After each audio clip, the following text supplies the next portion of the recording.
Mobil semewah apapun kita bisa beli, bisa cari dealernya ada di mana. Rumah semegah apapun bisa kita bikin, bisa kita usahakan.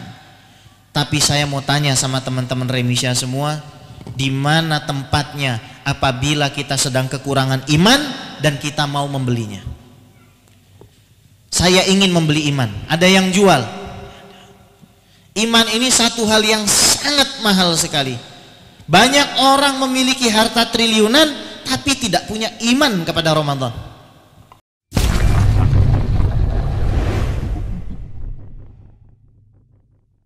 Teman-teman semua yang saya muliakan, iman itu adalah sesuatu yang sangat berharga. Sidil Habib Umar bin Salim bin Hafiz mengingatkan kepada kita. Kata beliau, beberapa hari di awal Ramadan ada yang sudah hatam Al-Quran 3-4 kali. Fama hadzuka minhu. Kata Sidil Habib Umar, apa yang sudah kamu lakukan? Sementara sahabatmu ada yang sudah hatam 2-3-4 kali, apa yang selama ini kamu lakukan? Apakah kamu akan tetap meninggalkan mushafmu tergeletak begitu saja? Beginikah adab dan etika orang yang mengaku punya iman? Ketika diberikan Al-Quran, dan Al-Quran itu adalah petunjuk dari Allah Subhanahu wa Ta'ala, bahkan kita lebih mencintai handphone kita dari Al-Quran. Kita bisa melihat ini karrat wa marrat, asyarat, puluhan kali kita melihat ini. Apakah seperti itu muamalah kita dengan Al-Quran? Karena Nabi Muhammad sallallahu alaihi wa ala alihi wasallam, beliau kalau sudah masuk bulan Ramadan, malaikat Jibril jadwal ngajarnya double. Jadi istilah tadarus itu memang sudah mengalami pergeseran. Hakikat daripada tadarus adalah ala wazni tafa'ul, yang artinya antum membaca Al-Quran, kemudian ada orang lain yang menyimak. Setelah antum selesai membaca, orang tersebut membaca, antum yang menyimak. Itu yang dimaksud dengan tadarus. Dan malaikat Jibril alaihissalam di bulan Ramadan mendatangi Rasulullah sallallahu alaihi wasallam, fayudarisuhul Quran marrotin, 2 kali. Biasanya dalam 1 bulan malaikat Jibril datang 1 kali. Bulan Ramadan dinamakan Syahrul Quran, bukan tidak ada alasannya. Syahrul Ramadan alladzi unzila fihil Quran hudal linnas wa bayyinatin minal huda wal furqan. Bulan yang mulia ini Al-Quran yang menjadi pembeda antara hak dan batil, yang dibawa oleh manusia yang paling sayang dengan antum, yang paling cinta dengan antum, yang paling peduli sama antum, mikirin antum lebih dari orang tua antum, kakak antum, adik antum, guru antum. Beliau membawakannya dengan cinta, meskipun sendalnya harus berdarah, meskipun istrinya harus kehilangan semua hartanya, meskipun harus meninggalkan kampung halaman tempat kelahirannya, beliau bawakan hadiah itu untuk antum. Lantas apa yang sudah kita lakukan terhadap hadiah itu? Ini bulan yang sangat mulia. Maka Nabi Muhammad sallallahu alaihi wasallam menyemangati kita, memuji. Kata beliau, innallaha la yu'adzibu qalban wa al-Qur'an. Allah itu tidak akan menyiksa batin, jiwa, siapapun yang di dalamnya menjaga Al-Quran. Jadi menjaga Al-Quran ini bukan hanya menghafal. Kalau menghafal MP3 juga sanggup, meskipun saya tidak suka kalau ada orang mengatakan, ah itu kan cuma hafal Quran. Orang ngomong begitu karena nggak tahu capeknya,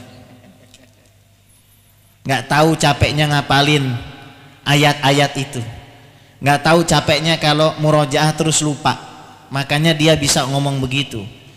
Tapi makna wa'al Quran itu jauh lebih esensial dari sekedar kita menghafal surat Ar-Rahman. Kita lihat dalam suratul Baqarah gitu. Di situ begitu banyak konteks yang disebutkan oleh Allah Subhanahu wa taala. Sengerti apa kita? Allah sebutkan tentang kitab yang tidak ada keraguan kepadanya. Jangan-jangan kita masih ragu. Allah sebutkan orang yang beruntung itu orang-orang yang menjaga sholatnya, orang-orang yang menjaga zakatnya, dan sebagian harta mereka berikan. Allah ceritakan tentang manusia-manusia yang tidak beriman kepada Al-Quran, yang menjadikan Al-Quran itu sebagai olok-olokan. Allah bercerita tentang penciptaan Nabi Adam alaihissalam, bagaimana malaikat diperintahkan sujud kepada Nabi Adam alaihissalam karena Nabi Adam diberikan ilmu oleh Allah Subhanahu wa taala. Dan Allah ceritakan, kisahkan di dalam surat yang terpanjang itu, bagaimana iblis dari atqal atqiya bisa menjadi asfalas safilin. Dari yang paling bertakwa di langit dunia, malaikat minta doanya sama iblis. Dulu pernah ada seorang pemabuk bertanya kepada seorang ulama, "Ya Syekh, apakah Allah Subhanahu wa taala mampu untuk mengubah keadaan saya ini menjadi sepertimu?" Maka syekh tersebut menjawab, "Pasti. Innallaha ala kulli syai'in qadir." Allah sangat mampu. Tersenyumlah syekh itu. Tapi kemudian si pemabuk bertanya lagi, "Lantas apakah Allah juga mampu merubah keadaanmu syekh menjadi keadaan diriku sekarang?"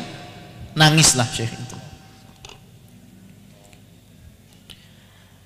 Mobil semewah apapun kita bisa beli, bisa cari dealernya ada di mana. Rumah semegah apapun bisa kita bikin, bisa kita usahakan. Tapi saya mau tanya sama teman-teman Remisya semua, di mana tempatnya apabila kita sedang kekurangan iman dan kita mau membelinya? Saya ingin membeli iman, ada yang jual. Iman ini satu hal yang sangat mahal sekali. Banyak orang memiliki harta triliunan tapi tidak punya iman kepada Ramadan. Makanya kita diajarkan berdoa, Allahumma sallimna fi Ramadan. Ya Allah, selamatkanlah kami di bulan Ramadan. Wasallim Ramadan minna. Dan selamatkanlah bulan Ramadan dari tipu daya kami. Wa tasallamna minhu mutaqabbalah. Dan keluarkan kami dari bulan Ramadan dalam keadaan yang Engkau ridhai. Itu yang pertama. Quran jangan sampai tinggal. Saya sudah sering sampaikan, Abu Yadimyati Cidahu itu, Allah yarham, itu hatam Quran dulu ya, dalam keadaan beliau umurnya sudah puluhan tahun, 60, 70. Satu malam satu kali hatam, mulai jam 8 selesai jam 4. Ustaz Ahmad Khamsani. Al-Imam An-Nawawi dulu itu, sebelum beliau hijrah ke Damaskus, beliau adalah seorang anak kecil yang sering dibully sama kawannya. Kalau zaman sekarang, belum kan begitu ya. Dibully, kapan nikah gitu kan. Nanti ketika waktu pemakaman, kapan nyusul kan gitu aja gitu. Imam Nawawi kecil ini, si Nawawi kecil ini, kalau dibully sama kawannya, pasti cari pojok-pojok kotanya, kemudian apa? Membaca Al-Quran. Sampai ketika malam ganjil, di sebuah malam ganjil di bulan Ramadan, ayahnya terbangun menyaksikan Nawawi kecil berteriak, "Ya Nur, ya Nur, wahai cahaya, wahai cahaya." Fatabayyana li, kata ayahnya, annahu qad adrakahu, ay adrakathu lailatul qadar. Tampak jelas bagi saya Nawawi ini sudah mendapatkan malam Lailatul Qadar. Padahal umurnya belum balik. Kita sudah mau modar nggak dapat Lailatul Qadar. Kenapa Nawawi kecil bisa begitu? Li syiddati qurbihi bil Quran, karena dekat sekali dengan Quran. Tadi Ustadz Ahmad sudah singgung, ada namanya khotmut tilawah, ada namanya khotmul qiraah wad dirasah. Hatam yang bentuknya tilawah saja. Ya, kalau antum pengen hatam 1 minggu atau 5 hari 1 kali hatam, ya sehari 6 juz. Kalau cepat baca 15-20 menit selesai satu juz. Berarti dalam waktu 1 jam 4 juz. Kalau setiap ba'da sholat 1 jam, kalau sholat subuhnya 4 juz, berarti duhur sudah 8 juz. Asar berarti berapa? Tambah 4 lagi 12 juz. Maghrib tambah 4 lagi berapa? 16 lagi tambah 4 lagi 20. Antum 2 hari selesai hatam Quran kalau mau. Permasalahannya di situ saja. Maka di sini saya pasrahkan semua sama teman-teman. Terserah antum, Ramadan mau antum perlakukan seperti apa ya nggak apa-apa, silakan aja. Tapi semua kebaikan yang antum lakukan itu kembalinya bukan ke orang lain kok, kepada diri kita sendiri. Dan tolong diingat, Allah itu tidak akan membayar antum sekarang di dunia. Dunia ini barang hina, barang remeh, yang mana satu subhanallah saja yang Allah mau turunkan pahalanya, dunia nggak sanggup.